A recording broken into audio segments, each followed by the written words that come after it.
bonjour à tous, on se retrouve pour une nouvelle vidéo. Donc là, je suis en train de faire du glyphosate dans les couverts avec l'automoteur. Donc pourquoi je fais du glypho? J'aurais voulu un peu m'en passer, mais au vu des conditions, c'est compliqué, on ne peut pas travailler les sols. Donc là, c'est un peu cette option-là que j'ai choisi. Et le but aussi, c'est de griller toutes ces graminées là. Je sais pas. Ouais, ça, c'est des raies gras. Le but, c'est maintenant que le couvert s'arrête pour laisser place à la culture suivante, qui sera du maïs ou du tournesol, selon les champs. Donc on est sur un couvert, il y a principalement facélie et puis févrole. Donc, là, on a des févroles. On va essayer d'en arracher une en entier, si ça veut venir. Bon, ça ne va pas trop venir. Bon, voilà. Donc, vous voyez un peu le boulot que ça a fait. On a les facélies, je vais essayer d'en arracher une aussi. Voilà, donc on a des racines comme ça là. Donc moi dans les couverts, je mets souvent des cultures qui ont des racines avec un pivotante, c'est-à-dire qui fissurent un peu, qui vont tout droit quoi, pour décompacter le sol. Je mets pas de graminées où il y a un système racinaire assez chevelu, parce que alors après c'est très très compliqué à détruire. Et là normalement ça se détruit plutôt bien. Et là je suis très surpris parce qu'en fait j'ai désherbé tous mes blés. Là j'ai pas fait d'image dans les blés, mais dans les blés il y a des endroits j'ai pas fait du bon boulot, hein. Ça assez, les endroits ça a marqué et tout. Donc je m'attendais à ce que dans les couverts ce soit un peu pareil. Et ce matin quand je me suis levé, je me suis dit là vivement ce soir que ce soit fini. Mais là ça se passe vraiment bien, ça enfonce. Il y a eu un ou deux ronds, mais bon c'est 3 fois rien, ça a enfoncé.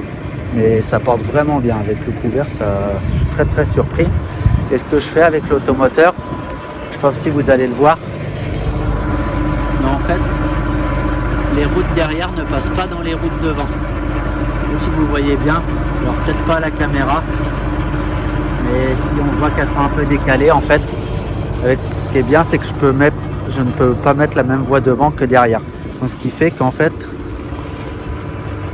vous voyez, on a un passage qui est très large, qui fait pas 1 mètre, mais ça fait peut-être 700 quoi. Comme si j'avais des pneus de 700, j'ai du 480 x 2.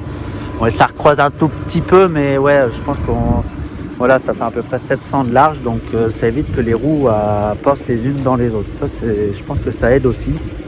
Et ce que je fais, c'est que je remplis pas ma cuve. Là, j'en ai mis 3000 litres, alors j'en ai mis 2000 pour essayer de diminuer le poids de l'engin. Mais ouais, ça se passe plutôt bien. Après, je sais pas par contre quel travail on fera derrière ça. Le but là, c'est d'arrêter le couvert, c'est que le glypho il fasse effet, qu'il grille toutes les graminées. Donc là, le but, voilà. Alors, bon, je sais que dans les commentaires, il y en a qui vont dire oui, il faut pas utiliser le glypho, mais bon. Quand on dit qu'il faut pas utiliser de glypho, ce qui est bien, ça serait de mettre la solution aussi en dessous de votre commentaire. Parce que là, par la solution, on part de labourer, mais j'ai pas envie de labourer du tout. Et donc voilà. Donc moi, ce que je vais faire, je vais continuer. Je vous fais pas d'image. Je vais continuer ça. Normalement, en fin de semaine, je vais faire de l'azote liquide. Donc du coup, là, je vous ferai des images au drone et tout. Je ferai un petit tour du PUV, toutes les spécificités. Ça sera dans une autre vidéo, mais pas dans celle-là. Mais voilà, je voulais quand même vous faire voir les couverts au stade où ils en étaient. Ils sont pas trop mal développés quand même. Il faut savoir qu'on a eu un mois de septembre très sec, août et septembre très sec, donc ils ont levé assez tard. Et voilà, moi j'en suis assez content pour ces couverts. Donc à la base dedans il y avait aussi des radis, mais les radis ils ont fait comme les colzas, ils ont été bouffés par les altises. Donc il y en a plus. Donc il restait févrole et facélie, et je pense que l'année prochaine je vais me concentrer sur ces deux cultures là pour mes couverts, qui tous les ans réussissent plutôt bien. Donc voilà. Allez, moi je vais vous reprendre, je pense, demain dans de l'épandage de lisier, un peu de digesta, pardon. Je suis en train de tourner. Et puis voilà, on fera un petit tour pour la méta, on pourra parler un peu aussi des manifs, de ce qui a été fait vers chez nous, et à ce que j'ai participé. Donc je vous reprends tout de suite. Pour moi ça sera demain, et pour vous c'est juste après.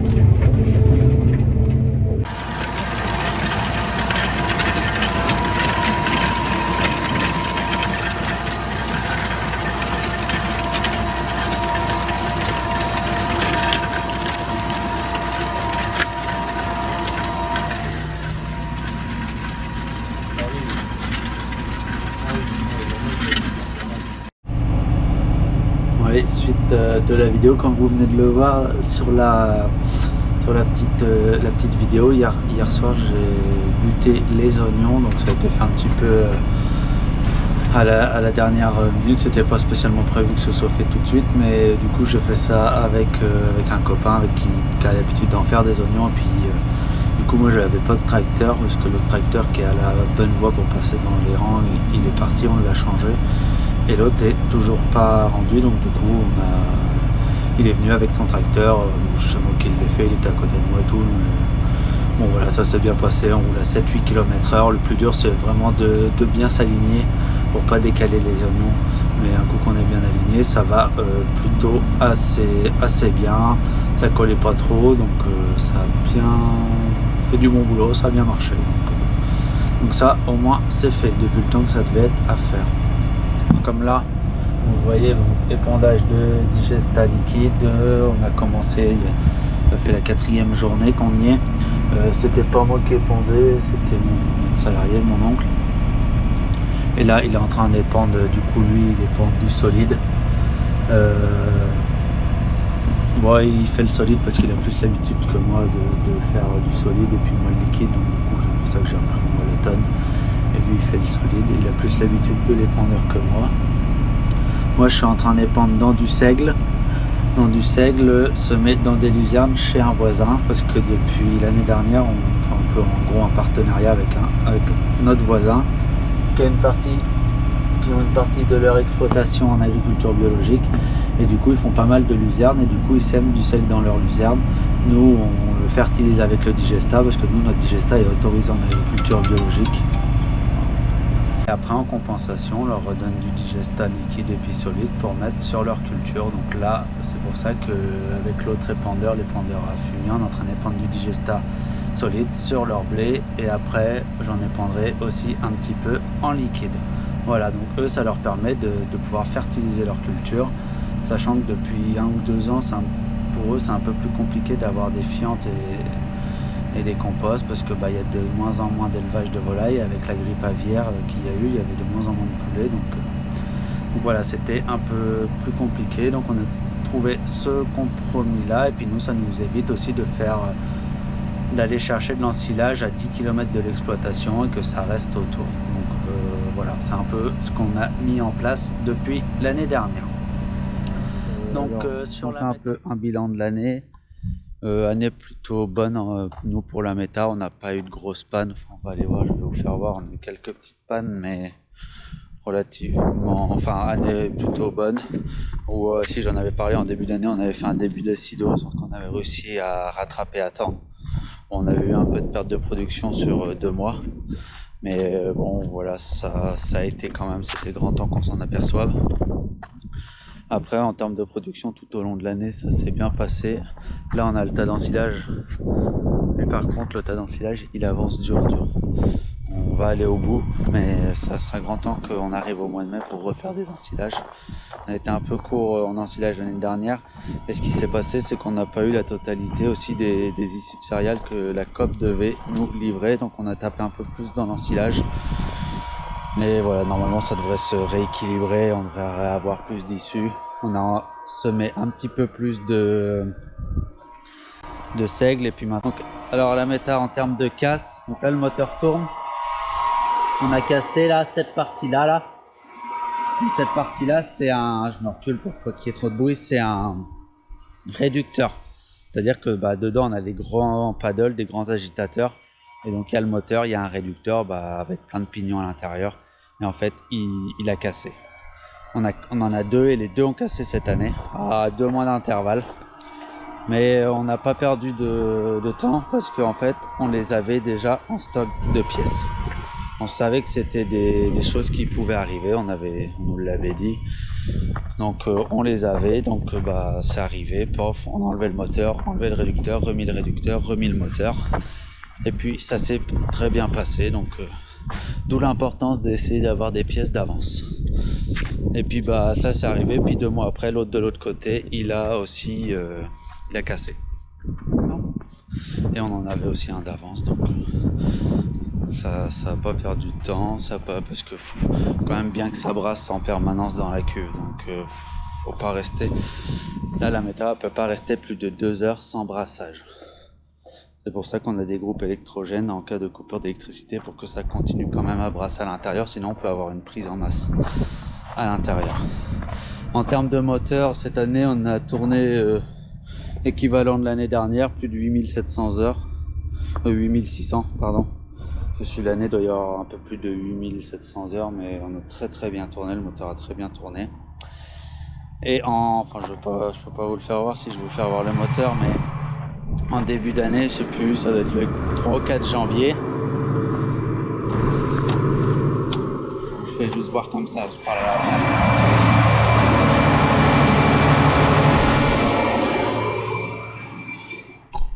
J'ai essayé de vous faire voir, on a cassé, là en face c'était le turbo. Le turbo a cassé sur le moteur. En fait, le turbo sur ces moteurs-là, c'est une pièce d'usure. Et normalement, ils devaient le changer. Ils doivent faire la révision du moteur là, donc nous c'est l'entreprise avec qui on a le service de maintenance. Ils devaient faire la révision et puis il leur manquait une pièce et puis ils sont pas venus. Et dans cette révision là, le changement du turbo était prévu et du coup il a cassé. Donc ils sont venus le changer. On a été arrêté le matin, je crois. On a arrêté, je crois, enfin un truc comme ça, on a dû être arrêté le mercredi soir et on a remis en route le jeudi soir. Donc il y a un technicien qui est venu, qui a passé pas mal de temps, il a été là jusqu'à 9h, donc ça c'est top. 8h30, 9h le soir pour pouvoir le remettre en route. Surtout que nous, il ne faut pas trop que le moteur du coup reste longtemps à l'arrêt parce qu'en fait il sert à chauffer l'intérieur du digesteur. Donc quand le moteur est arrêté, à l'intérieur du digesteur on ne chauffe plus et on perd en température. Et si on perd trop en température, on tue les bactéries. Donc après c'est une remise en route qui fait qu'on perd de la production. Donc on peut pas rester. Là on avait perdu 3-4 degrés en une journée, donc faut pas rester plus de 3 jours sans tourner. Voilà, donc un peu le bilan de cette année. Donc nous plutôt correct, plutôt satisfait. Là on a le séchage encore. Là on a du sorgho, bon il est fini d'être sec, il est à la coopérative, il n'est pas à nous. Donc voilà, on a séché pas mal de céréales cette année. Pour nous on a séché 700 tonnes de maïs grain qu'on a séché. Donc c'est plutôt bien. Et je pense que pour la COP on a séché au moins 400-500 tonnes pareil de céréales. Donc on a séché plus de 1000 tonnes de céréales cette année avec le séchoir. Plus la luzerne pour les vaches. Donc bilan plutôt aussi positif. Positif. Bon, la luzerne il en reste plus beaucoup. On va avoir un peu de mal à aller à la fin, à la prochaine coupe. Donc, ça c'est pas trop grave, on pourra compenser par autre chose. Voilà. Donc voilà le petit point négatif, ce que je vous disais, les 2 réducteurs de cassé. Un réducteur, faut savoir que ça vaut 4000 €. Et bon voilà, c'est comme ça. C'est les réducteurs, en fait, ils ont en termes d'heures ils ont 20 000 heures. Ils avaient 20 ou 22 000 heures, donc on sait très bien qu'à un certain moment, c'est des pièces qui peuvent casser et il faut les avoir en stock. Donc ça, c'est un peu notre politique, d'essayer d'avoir pas mal de stock de pièces d'avance. Bon, au départ, c'est pas facile les premières années parce que d'avoir des pièces en stock, ça coûte assez cher, mais voilà, après quand tu tombes en panne et puis que tu es arrêté, ça coûte encore plus cher. Donc voilà, et puis ce que je vous disais, le tas d'ensilage qui avance quand même assez vite. Parce que là on a les issues, mais vous voyez il n'y en a pas beaucoup. Et puis pendant un temps on en avait quasiment plus, donc on a beaucoup tapé dans l'ensilage pour garder notre production. Et du coup le tas d'ensilage a bien avancé. Et là on va être tout vide, je pense au mois de mai ça va être tout vide. On a prévu normalement d'ensiler 120 hectares de seigle, donc au mois de mai. Donc voilà un petit peu pour la méta cette année.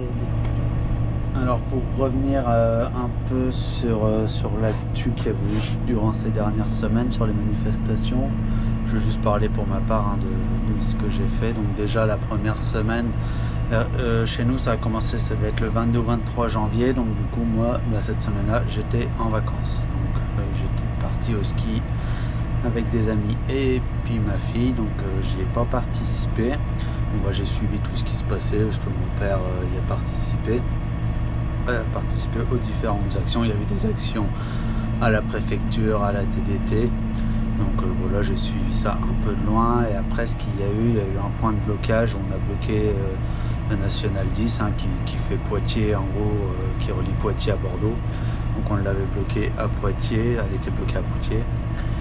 Et après moi quand je suis revenu de vacances, du coup je suis allé à ce point de blocage parce que le point de blocage a quand même tenu pendant 11 jours au total. Donc c'est bien, tout le monde s'est relayé, que ce soit la journée, la nuit. Moi j'ai principalement été dans la soirée et dans la nuit, puisque là, comme je vous le disais, dans la semaine j'ai fait des désherbages et tout, j'avais du pulvé à faire. Donc comme les conditions étaient un peu réunies pour faire ces interventions là, fallait absolument que je passe. Mais j'y ai quasiment été quand je suis revenu de vacances du samedi après à l'autre samedi, quasiment il n'y a qu'une journée où j'y ai pas été, qu'un soir où j'y ai pas été. Mais voilà, j'ai participé à ça et après du coup ça s'est arrêté samedi dernier, où on a tout rangé, on a ramené toutes les bottes de paille, on a nettoyé. Donc il n'y a pas eu de dégradation pour notre part dans cette action là. Le but c'était de bloquer et puis de rendre les lieux à peu près propres. La DIR, en gros, ceux qui s'occupent des routes nationales ont eu en gros un coup de balayeuse à mettre et puis ils n'ont rien eu de spécial à faire. Donc voilà. Bon, après les revendications, tout ça, je pense que vous en avez assez entendu parler, vous avez assez vu vos informations. Moi juste ce que je demande, c'est qu'on nous laisse travailler puis qu'on arrête de nous asseoir de normes à tout va. Parce que voilà, c'est à force, c'est très pesant. Donc voilà, j'espère que les discussions, tout ça va rapporter ses fruits, que ça va avancer dans le bon sens. Et je pense qu'ils ont vu que tous les agriculteurs étaient capables de se mobiliser. Et je pense qu'avec ce qui s'est passé proche de Paris, ils ont peut-être eu un peu peur et que peut-être que les prochaines fois, avant de nous sortir des lois, ils vont peut-être y réfléchir à 2 fois. Et moi, c'est au moins ce que j'espère. Donc après, on va voir ce que ça donne dans les semaines à venir. Voilà pour un peu les manifestations. Donc ouais, comme vous avez pu le voir sur la miniature, il y a 2 JCB dans la cour. Bon, malheureusement, c'est pas parce qu'on en a acheté 2. C'est parce que on est en panne avec le nôtre. Donc pour ceux qui ont vu la dernière vidéo, j'en avais un peu parlé. Il y avait quelques détails qui nous plaisent pas. Et donc là on est en panne, il n'y a plus d'hydraulique sur le télescopique. Et en fait ce qui se passe, c'est que pour aller changer le bois, il y a une espèce de groupe hydraulique qu'il faut changer. Le problème c'est qu'il est sur le côté de la cabine. Et comme la flèche du télescopique est en bas, du coup on ne peut pas accéder à ce boîtier. Le mécano est venu, il est tombé en panne dimanche soir, juste à la fin des vaches et de la méta, donc heureusement. Du coup dimanche soir on s'est débrouillé avec le tracteur, puis lundi matin on a chargé la mélangeuse avec notre vieux tracteur, le 51-20. Et du coup après ils sont venus Orio du coup, et du coup ils peuvent pas le faire ici, il faut qu'ils le ramènent à la concession. Donc en gros voilà, on les a appelés à 8h, à 10h ils étaient là, ils ont vu qu'ils ne pouvaient pas le faire là, et à 14h30 ou 15h, début d'après-midi, on avait un autre télescopique dans la cour qu'ils nous ont prêté. Donc très bonne, réactivité très très rapide de ce côté-là. C'est aussi pour ça qu'on travaille avec cette concession. Donc là voilà, le télescope, faut qu'il retourne à la concession. Du coup pour faire ça, donc pour le siège, j'en avais parlé dans la précédente vidéo, qui fait que de grincer, normalement ils vont changer le siège. Et aussi une chose que j'en avais pas parlé, mais la peinture qui tient pas, ils vont avoir des retouches de peinture à faire dessus, parce qu'au bout du 2e ou 3e lavage, la peinture commence déjà à s'en aller. Donc ce qui est pour moi pas du tout normal pour un télescopique qui a, je sais pas s'il a 200 heures. Donc voilà, donc ça continue. Donc j'espère que ça va pas durer trop longtemps comme ça, parce que c'est assez pénible quand tu as quelque chose dans la cour qui marche pas, surtout quand c'est neuf, c'est assez vexant, c'est assez chiant. Donc j'espère que ça va s'améliorer. Voilà pour ce que je peux vous dire, pourquoi il y a des télescopiques. Donc après c'est comme ça. Donc voilà pourquoi il y a 2 télescopiques dans la cour. Nous on préfère quand même avoir le nôtre, parce qu'en fait là l'attelage du télescopique, c'est un attelage comme sur les Magneto, en tous nos godets sont en attelage comme ça. On a un Mac, on change tout le temps de godet entre la méta, les vaches. Et là, on a celui-là qu'ils nous ont prêté, il a qu'un seul godet grappin et c'est un attelage du coup d'origine JCB, donc on peut pas atteler nos godets. Il faut passer son temps à laver le godet entre les vaches, la méta et tout. Quand là on est en train de prendre du digesta, il faudra le laver ce soir. Donc bon, c'est un peu plus chiant quand on n'a pas notre télescopique, mais bon, c'est comme ça, on fait avec.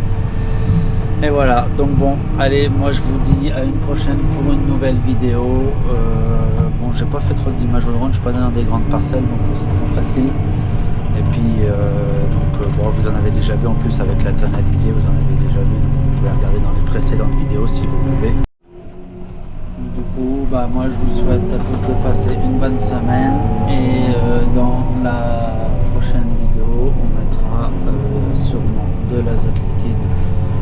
J'ai des régras à faire, j'ai un peu de blé, j'ai un peu de colza qu'il y a du seigle aussi à faire. Donc il y a un peu de quoi s'occuper encore là. Et voilà, donc je vous présenterai en même temps l'automoteur et ça fera l'occasion de faire aussi des images au drone. Allez, à une prochaine pour une nouvelle vidéo.